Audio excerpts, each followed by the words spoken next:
a dakta kana bayani akan sukari. Na'am.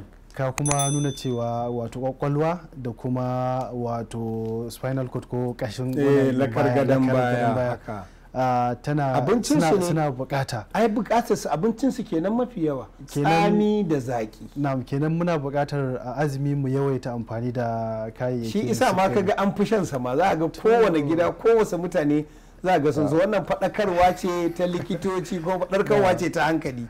Kuma sannan akwai dace. Allah ya kaddara wa mutum wato jarrabar da ake masa na bushewa ko dankewar jijiya a yayin da yake azumi, jijiyoyinsa sun motsi. Motsewar azumin nan wato ina ba da abubuwa da yawa, amma da an yi abun da yake madaidaici zaki ingantacce to kai tsaye za a ga mutum ya samu nutsuwa. Za a ga wata al'ada da mutane suke yi. Al'adan nan shine da an kai azumi wani lokaci sai ga an hada wani ruwa irin kamar ruwan soɓo. To amma abin da zan bayar da shawara a nan gurin, kullun gero, gasarar gero, akwai kunun zaki irin na da, kunun zaki irin na da.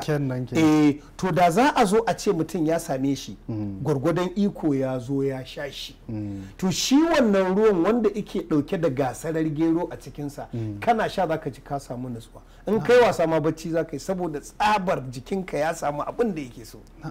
Amma za ga yanzu ba a amfani da shi, sai flego da kayan da za ga matsa a kawo gasarar gero, a kawo tsamiya, a kawo lemon tsami, ka ga manyan kwatanniya a waje a wancan masallacin, tukwane da sauransu. Da lokacin azumi ya so ga ana fitowa ana jera wa'annan wato kwanuka, ana ɗiban wannan ruwan azumin. Yanzu dai an daina yin wannan abun, ba karamin alheri ba ne. Tunda mutane sun ƙi a waje, to kai ne gida ka ringa yin irin wannan abun yana dakatar da duk wani zafi da zai cutar da cikin jikin dan adam. Sannan kuma duk abin da ka rasa immediately ike dawowa a cikin jikinka. Fata barakallahu ahsanul khaliqin. Na'am, to Allah ya saka da alkhairi dakta.